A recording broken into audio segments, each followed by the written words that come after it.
인종 차별에 맞선 인권 운동가 마틴 루서 킹.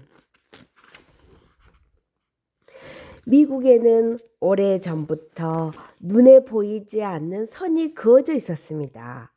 버스에서도 식당에서도 상점에서도 흑인들은 정해진 구석 자리로 가야 했습니다.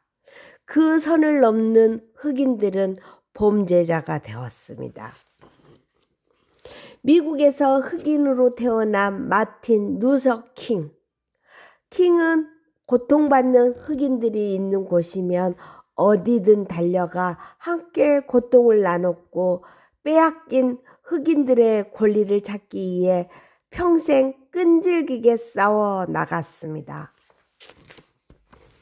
백인보다 못한 흑인. 1929년 1월 15일 마틴 루서 킹은 미국 조지아주 북쪽 애틀란타시에서 태어났어요. 킹은 목사였던 아버지 아래에서 비교적 평온한 어린 시절을 보냈어요. 6살 되던 해 킹이 학교에 입학하고 얼마 지나지 않는 날이었어요. 밖에 나갔다 돌아온 킹은 몇 시간이 지나도록 방에서 나오지 않았어요. 엄마는 이상한 생각이 들었죠. 방문을 열어보니 킹은 골똘히 생각에 잠겨 있었어요. 얘야, 무슨 생각을 하고 있었는지 엄마한테 이야기해 줄 수 있니? 엄마가 곁에 앉아 다정하게 물었어요. 한참 동안 말없이 있던 킹이 시무룩하게 대답했어요. 엄마, 흑인과 백인은 왜 함께 놀면 안 돼요? 백인 학교에 들어간 동네 백인 친구가 킹에게 이제부터 같이 놀지 않겠다고 했거든요. 엄마는 다정하게 킹을 가만히 안아주었어요. 피부색 때문에 친구가 될 수 없다는 건 옳지 않는 얘기야. 뭔 옛날 욕심 많은 백인들이 아프리카에서 평화롭게 살던 우리 조상들을 끌고 와서 노예로 삼았단다. 남북전쟁이 끝나고 노예 제도는 사라졌지만 여전히 백인과 흑인이 동등하다는 걸 인정하지 않는 백인들이 있지. 그렇지만 하느님은 백인과 흑인 모두 똑같은 인간으로 만드셨다는 것을 언제나 기억하렴. 알았지? 엄마 말을 다 이해하지도 못했지만 킹은 똑같은 인간이라는 말을 가슴 깊이 새겨두었어요. 킹이 태어난 애틀란타는 미국 남부에 있는 도시로 흑인에 대한 차별이 아주 심한 곳이었어요. 흑인들은 백인종이라고 표시된 곳은 함부로 들어갈 수 없었죠. 흑인 아이들은 도서관이나 공원에 가고 싶어도 백인용이라는 표시가 있는지 없는지 확인부터 해야 했어요. 백인이 운영하는 시내 상점에서는 아무리 줄이 길어도 흑인용 계산대 하나만 이용해야 했고 주인이 계산을 해줄 때까지 불평조차 제대로 할 수 없었지요. 아이스크림 가게나 식당에서도 흑인들은 미리 정해져 있는 구석 자리에서 주인이 올 때까지 기다려야 했어요. 그런 일을 겪을 때마다 킹은 궁금증이 더 많아졌어요. 세상에는 왜 온통 백인들을 위한 것들만 가득한 걸까?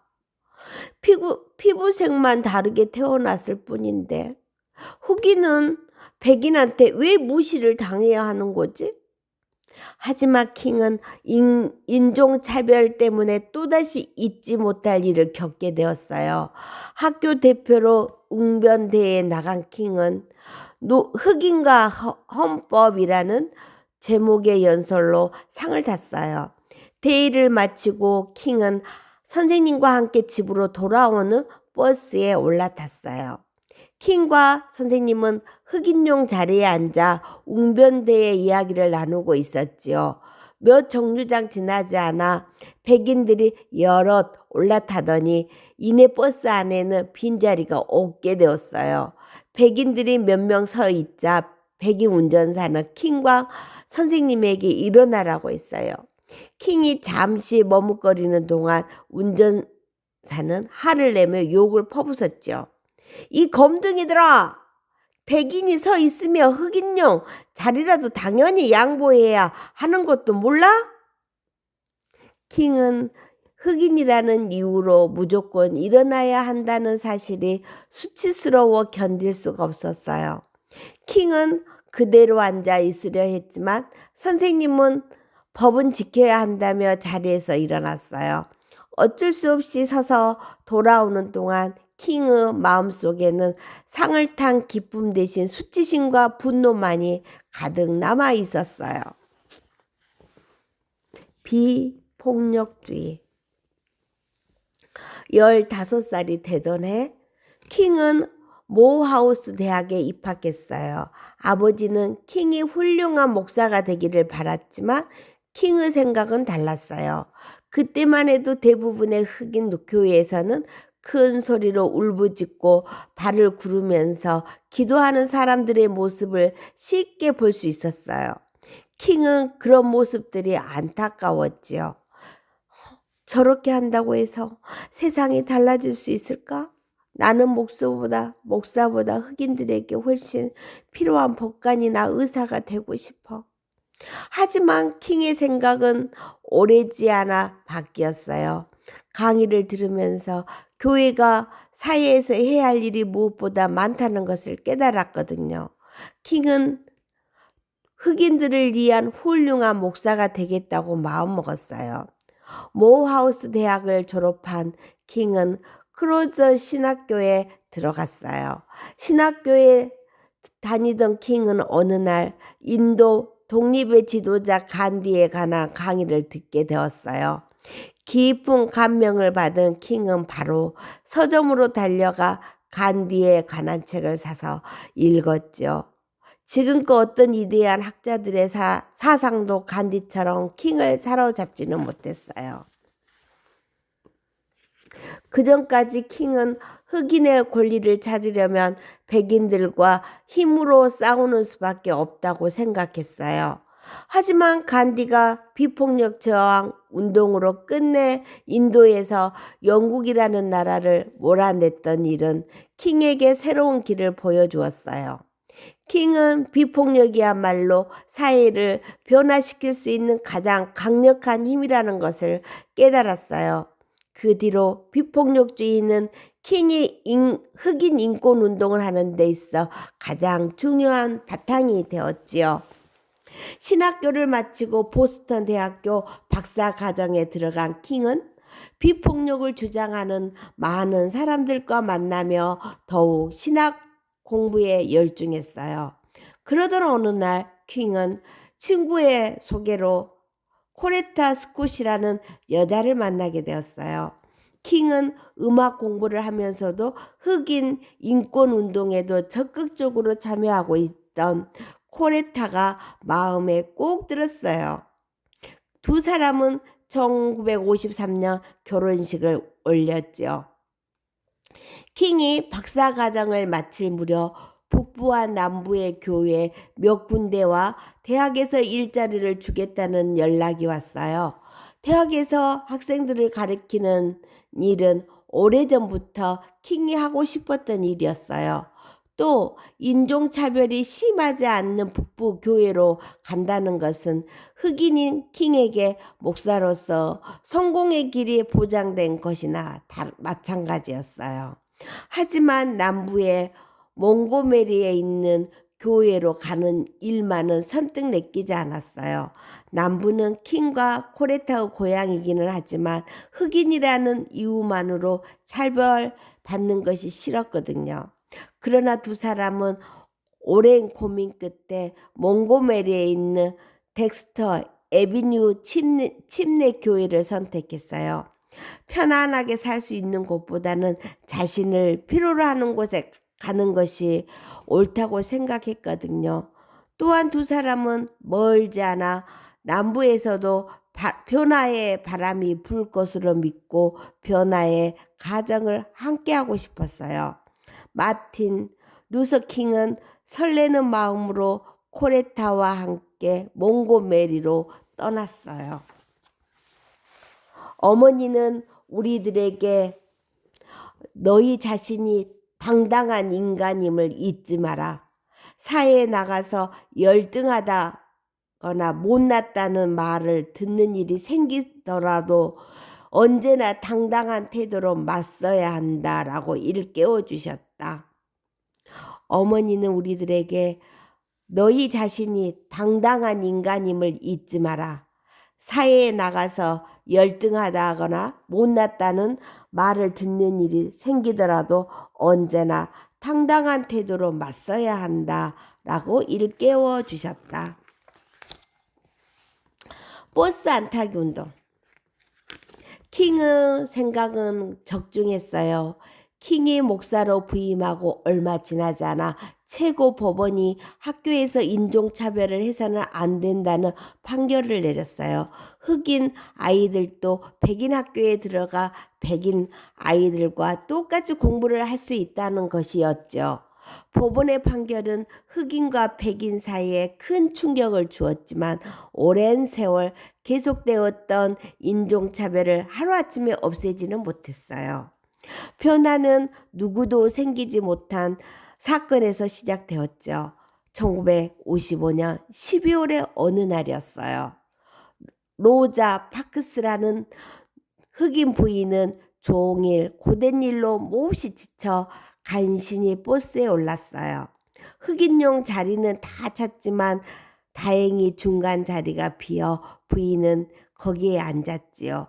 하지만 몇 정류장 가지 않아 백인 전용 자리도 다 차고 백인 한 사람이 서 있자 운전사가 고함을 쳤어요. 서 있는 손님 안 보여? 빨리 일어나서 뒤로 가! 백인 전용 자리 바로 뒷줄에 앉아있던 흑인들 3명은 주저주저하다 자리에서 일어났어요. 그러나 파크스 부인은 그냥 앉아 있었지요. 백인 한 사람 앉을 자리가 없다고 4명의 흑인이 모두 일어나야 한다는 사실에 화가 났던 거예요. 운전사는 파크스 부인이 꼼짝하지 않자 다시 소리를 질렀어요. 빨리 일어나지 않으면 경찰을 부를 거야? 당시 몽고메리 시의 버스에서 벌어지는 인종차별은 아주 심했어요. 백인들이 타지 않아도 흑인들은 백인용으로 정해진 앞에서 넷째 줄까지는 절대로 앉을 수 없었죠. 버스를 이용하는 사람들 대부분이 흑인인데도 운전사들은 흑인을 곰둥이라 검은 원숭이라고 부르며 함부로 대했어요. 또한 흑인들에게 자리를 양보하라고 명령하는 일이 많았어요. 더군다나 흑인은 임산부나 노인이라도 백인이 일어나라고 하면 어쩔 수 없이 일어나야 했어요. 마음대로 하세요. 경찰을 부르든지 말든지.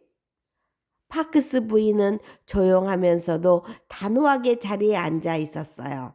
끝내 운전사는 경찰관을 불렀고 경찰관은 파크스 부인에게 왜 일어나지 않았느냐고 물었어요. 나는 단지 피곤해서 자리에 앉아 가고 싶었을 뿐이에요. 저 사람이 앉아도 자리가 비는데 왜 나까지 꼭 일어나야 하죠? 법은 법이니까 당신을 체포하겠소. 파크스 부인은 조용하고 침착한 사람이었어요.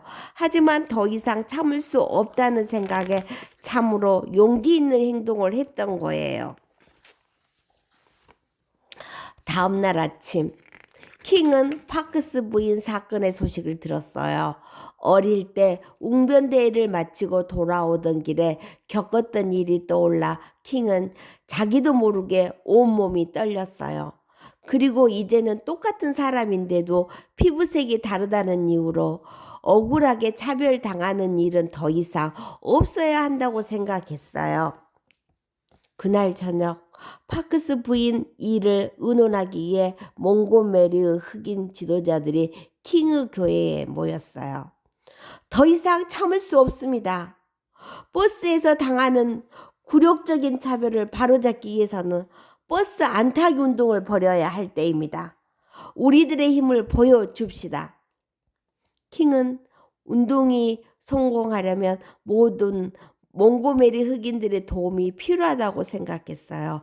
그래서 교회에 모인 사람들과 함께 파크스 부인 사건과 버스 안타기 운동을 알리는 안내문을 만들었어요. 백인들에게 자리를 양보하지 않았다는 이유로 흑인 여성이 체포되었습니다. 다음 주 월요일부터 일터나 학교에 갈 때 버스를 타지 말고 걸어갑시다. 꼭 차를 타야 할 경우에는 택시를 타거나 다른 사람의 차를 함께 타도록 합시다. 월요일 저녁 7시에 홀트 스트리트 교회에서 모임이 있으니 꼭 참석합시다. 흑인들이 운영하는 택시 회사에서는 버스 안타기 운동을 하는 동안 택시 요금을 버스 요금과 똑같이 받고 태워주겠다고 약속했어요. 스스로 나선 많은 흑인들의 도움으로 준비는 끝났지만 킹은 마음이 놓이지 않았어요. 당장 월요일부터 버스 안타기 운동에 얼마나 많은 흑인들이 참여해 줄지가 가장 큰 문제였거든요.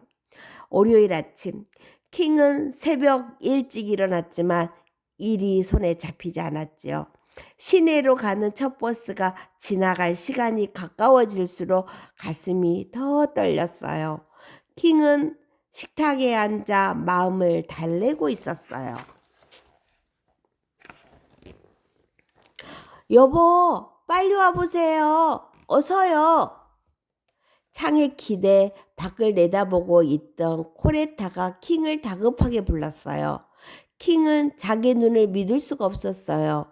출근하는 흑인들로 언제나 꽉 찼던 버스가 텅텅 빈 채 지나가는 거예요. 다음 버스도 기다려봐야 알 수 있을 것 같아요. 킹은 떨리는 마음을 잡으려고 애쓰며 말했어요. 그러나 두 번째, 세 번째 버스도 마찬가지였어요.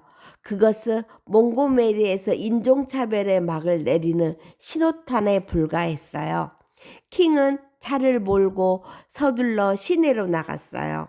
시내에서 달리는 버스들도 대부분 텅 빈 채였어요. 즐거운 표정으로 걸어 다니는 흑인들의 모습이 곳곳에서 보였지요. 버스 안타기 운동은 킹이 기대한 것보다 반응이 훨씬 뜨거웠어요. 그날 오후 몽고메리 흑인 단체가 만들어지고 그 자리에서 킹은 의장으로 뽑혔어요. 킹은 저녁부터 당장 연설을 해야 했죠. 저녁이 되자 홀트 스트리트 교회는 흑인들로 발 디딜 틈 없이 꽉 찼어요. 킹은 사람들을 찬찬히 둘러보며 연설을 시작했어요. 우리가 하는 일은 결코 나쁜 일이 아닙니다. 우리에게 잘못이 있다면 미국 법원도 잘못이 있습니다. 우리에게 잘못이 있다면 헌법도 잘못된 것입니다. 우리는 정의가 강물처럼 흐르는 그날까지 싸울 것입니다. 몽고메리 시 당국은 흑인들의 운동을 처음에 심각하게 생각하지 않았어요. 그래서 흑인들의 요구를 들어주기는커녕 버스 요금을 받는 택시 회사에 벌금을 물리겠다고 했어요. 흑인들에게 겁을 주면 곧 잠잠해질 거라고 생각한 거였죠. 하지만 버스 안타기 운동의 열기는 쉽게 가라앉지 않았어요. 자동차가 있는 흑인들은 같은 방향으로 가는 흑인들을 태워주기도 했지요. 하지만 대부분의 흑인들은 비가 오거나 햇볕이 뜨거운 날에도 일부러 차를 타지 않고 운동에 적극적으로 참여했어요. 그러자 몽고메리 시 당국은 보다 강력한 방법을 쓰기 시작했어요. 경찰들은 아무리 사소한 법규를 위반했더라도 흑인이면 무조건 체포했어요. 킹도 자동차를 너무 빨리 운전했다는 이유로 난생 처음 감옥에 갇혔다가 풀려나기도 했지요. 버스 안 타기 운동이 계속되면서 킹의 집에는 협박 전화와 편지가 끊이지 않았어요. 장난이라고 생각했던 협박이 바로 심해지자 킹은 가족에 대한 걱정과 앞날에 대한 두려움으로 잠을 이루지 못했어요. 어느 때는 운동이고 뭐고 다 그만두고 도망치고 싶었어요. 나 때문에 아내와 딸에게 무슨 일이라도 생기면 어떻게 하지? 만약 이 운동이 성공하지 못하면 몽고메리 흑인들은 얼마나 실망할까?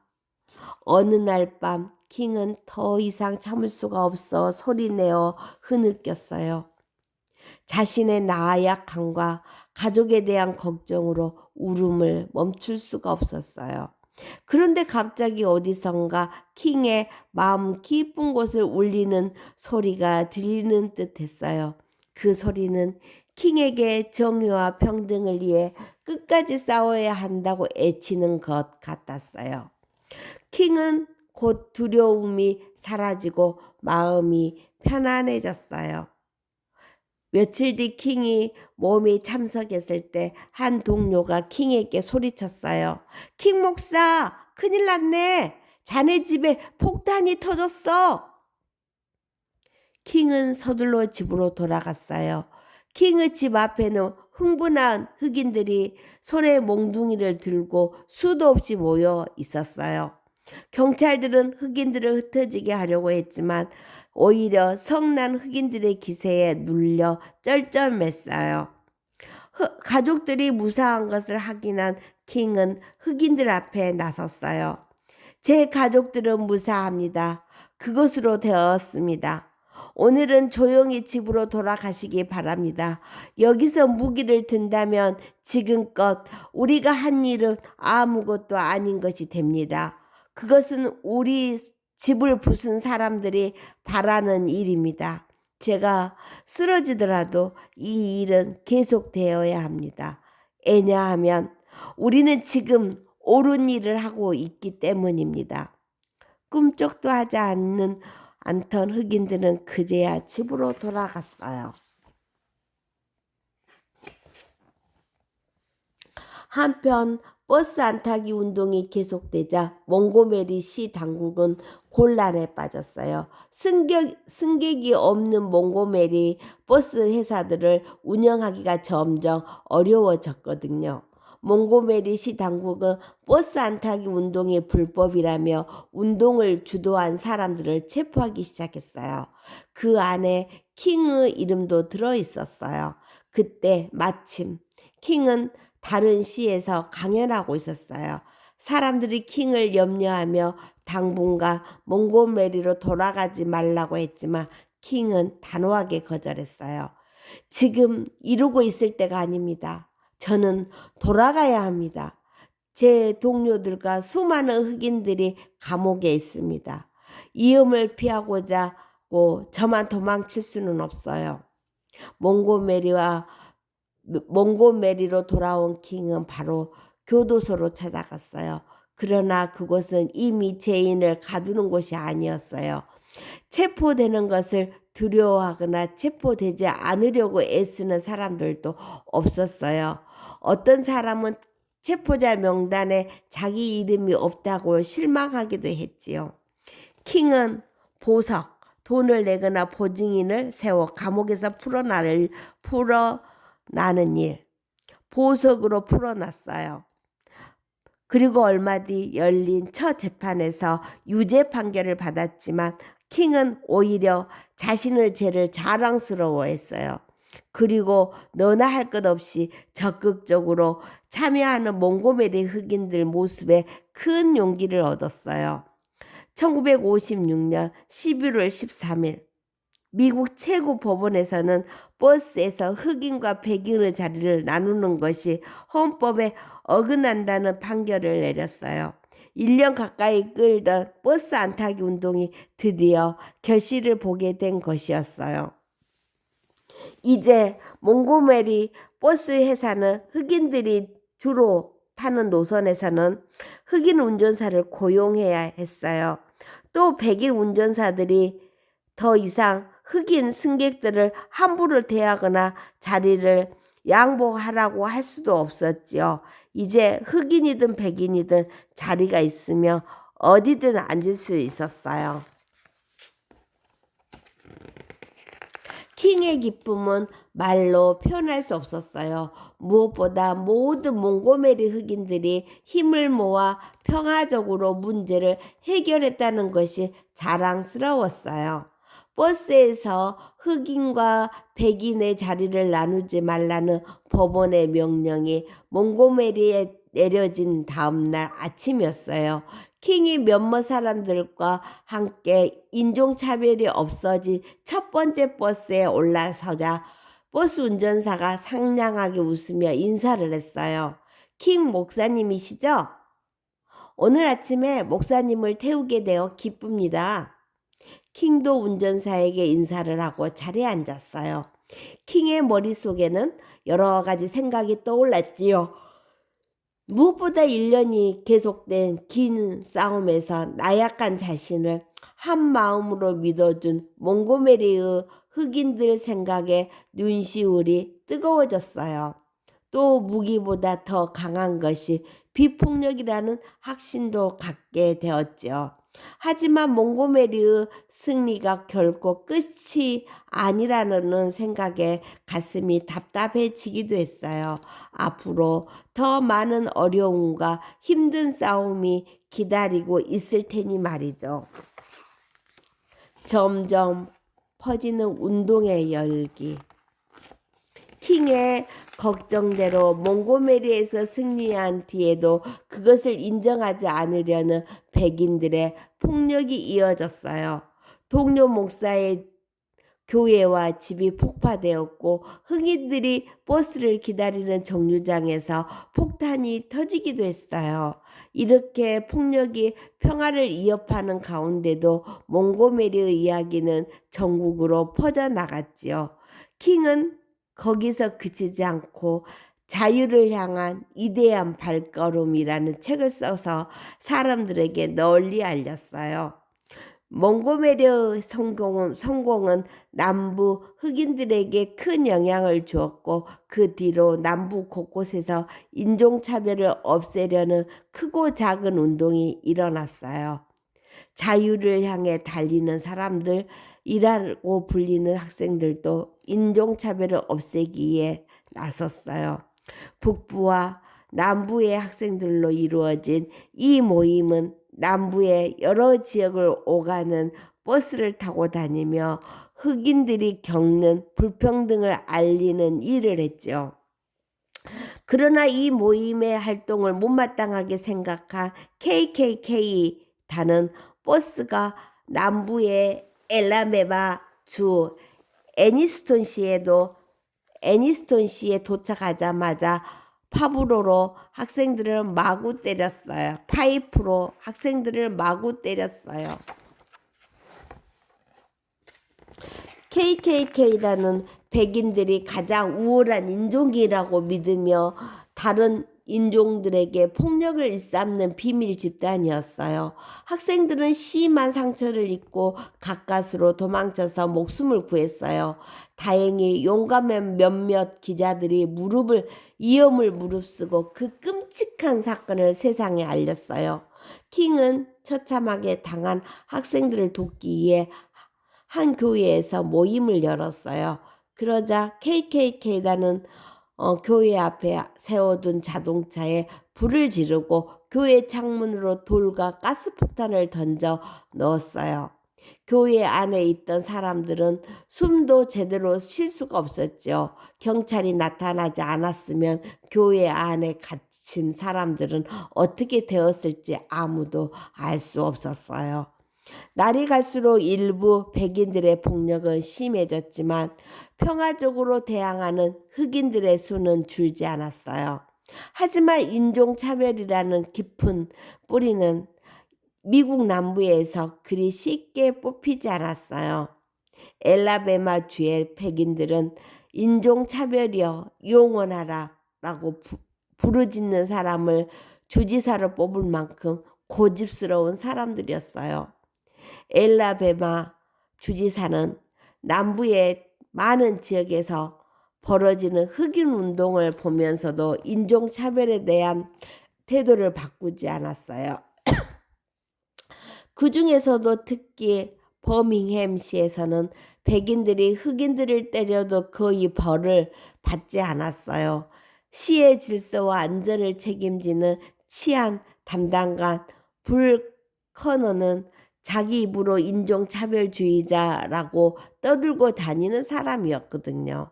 킹이 속한 남부 흑인 단체는 버밍햄 흑인들을 돕기로 했어요. 버밍햄에서 인종차별을 없앤다면 엘라베마 주는 물론이고 남부 전체에 큰 영향을 미칠 것이 틀림없었거든요. 버밍햄으로 달려간 킹은 흑백 차별을 하는 중심 상정가에게 상품 불매 운동을 벌이고 흑인들을 이끌고 시청 앞에서 시위를 벌였어요. 그러자 법원에서 시위의 권리가 인정될 때까지 시위 행동을 중단하라는 명령을 내렸어요. 하지만 킹은 금지 명령을 무시하고 시위를 계속했어요. 우리는 아프리카로 돌아가거나 미국 북부로 가는 것을 바라지 않습니다. 우리는 모든 권리를 지금 이 땅에서 찾을 것입니다.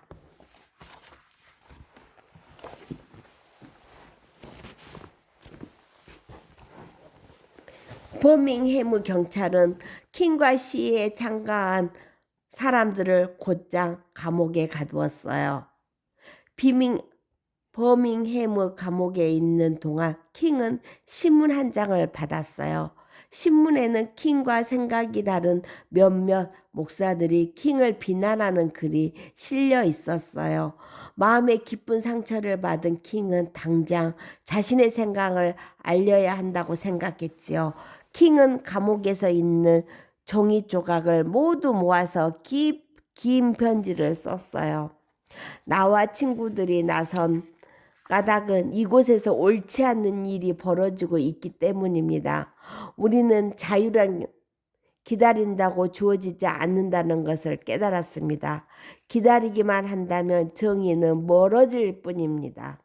얼마 뒤 또다시 부속으로 풀려난 킹은 대규모 시위를 벌이기로 했어요. 시위를 준비하던 모임에서 학생들을 참여시키자는 의견이 나왔어요. 킹은 고민 끝에 학생들도 행진에 참여시키기로 결정했어요. 그 뒤로 학생들뿐만 아니라 수많은 어린이들도 부모와 함께 시위에 참가했어요. 시내에서 시위가 있던 어느 날 한 경찰관이 어머니와 함께 시위에 참가한 8살짜리 아이에게 놀리듯 물었어요. 꼬마야, 너가 원하는 것이 뭐냐? 그러자 아이는 경찰관을 보고 당당하게 말했어요. 자유요!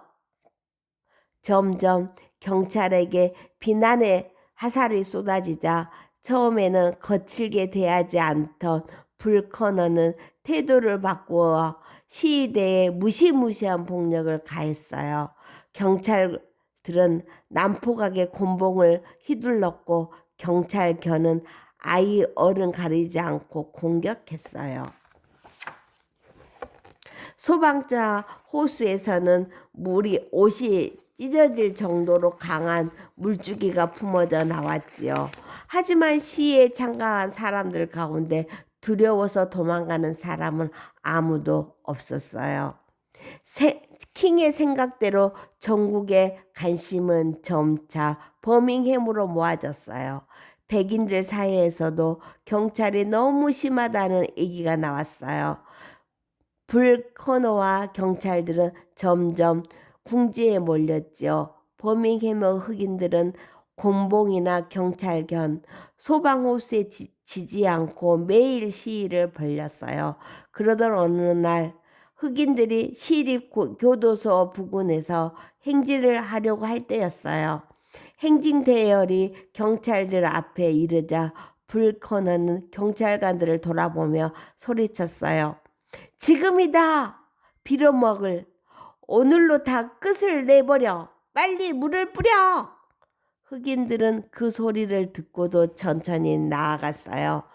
마치 어떤 무기도 막을 수 없다는 것을 보여주기라도 하는 것처럼 엄숙하고 당당했지요.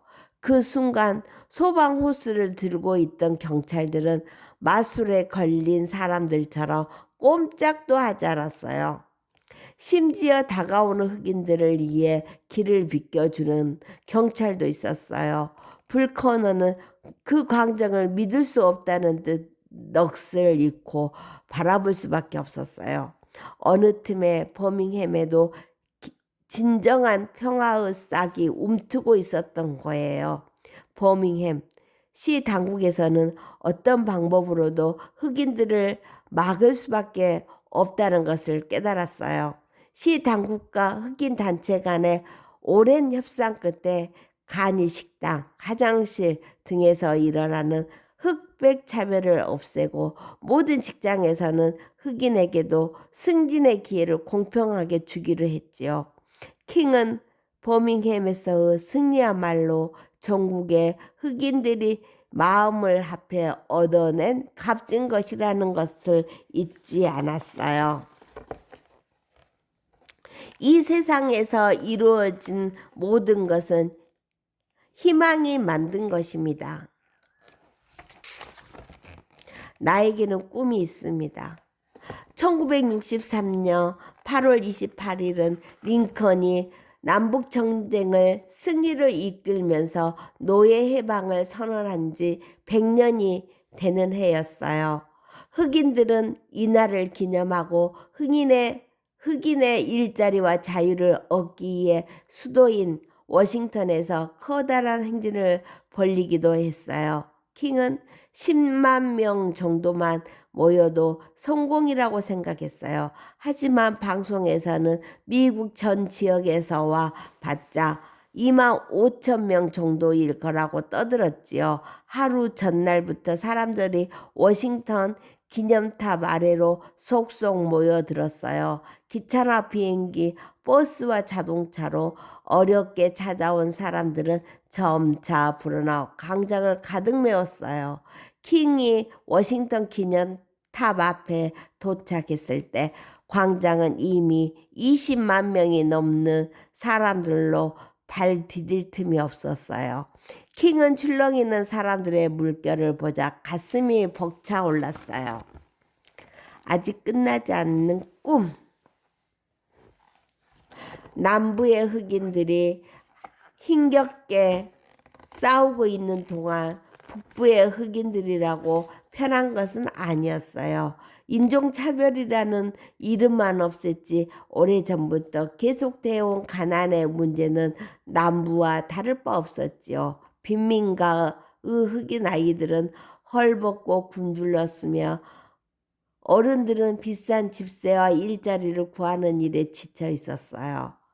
도시 곳곳에서는 불만에 찬 흑인들의 폭력과 범죄가 잇따랐어요. 킹은 북부 흑인들 문제도 비폭력으로 해결해야 한다고 생각했어요.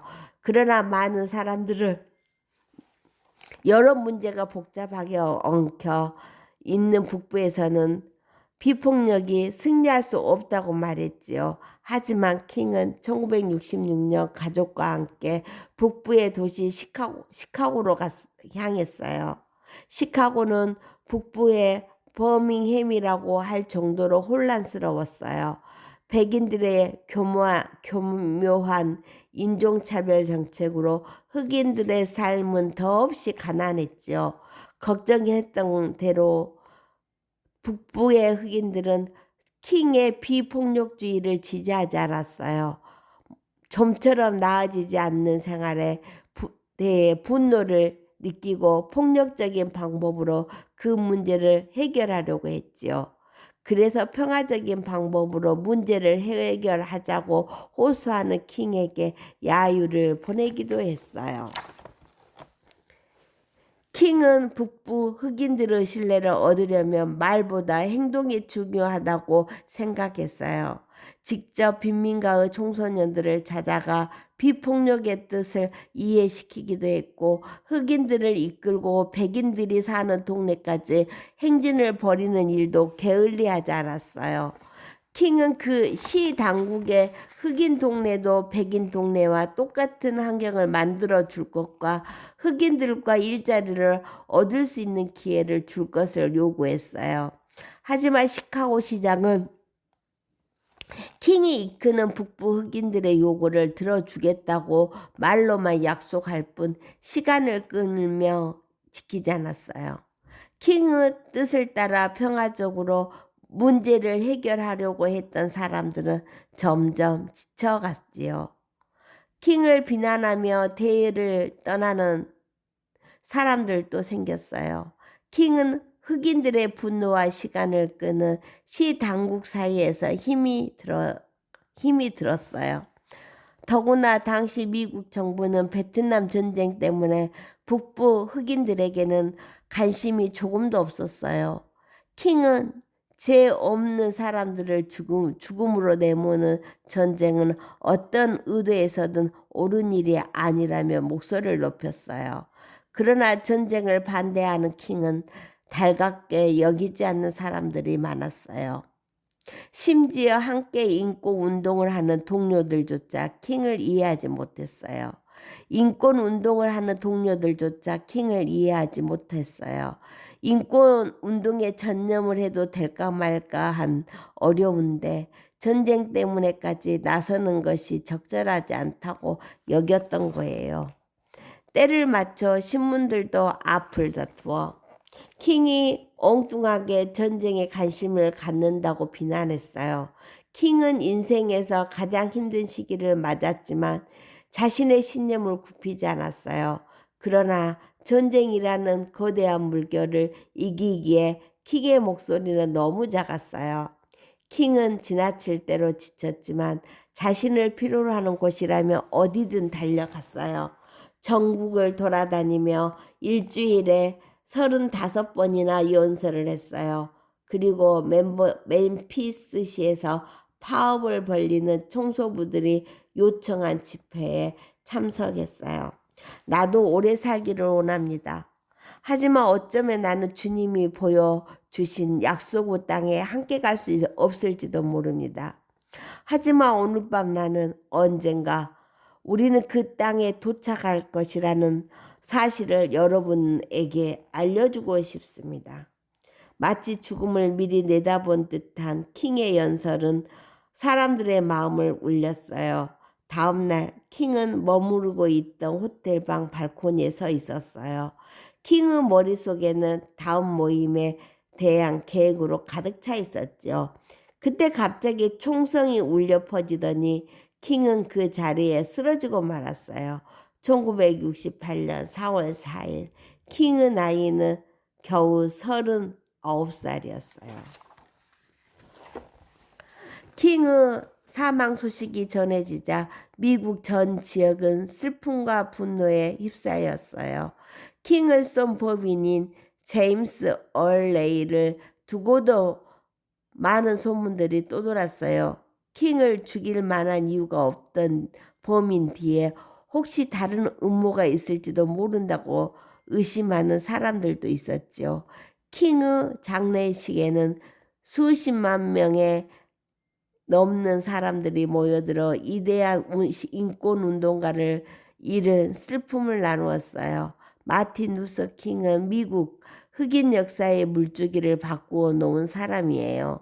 무엇보다 흑인들의 삶과 정신을 변화시켜 흑인도 사람답게 살 수 있다는 꿈을 갖게 했죠. 우리의 조상들은 노예 제도 기나긴 밤에서 벗어나게 될 날을 꿈꾸었어요. 그들은 꿈을 꾸면서 더 나은 앞날을 생각했습니다. 하지만 많은 조상들이 그 꿈을 이루지 못하고 숨을 거두고 말았습니다. 여러분도 꿈이 이루어지는 것을 보지 못할지도 모릅니다. 하지만 꿈을 간직하고 있는 것이야말로 진정 값진 것입니다.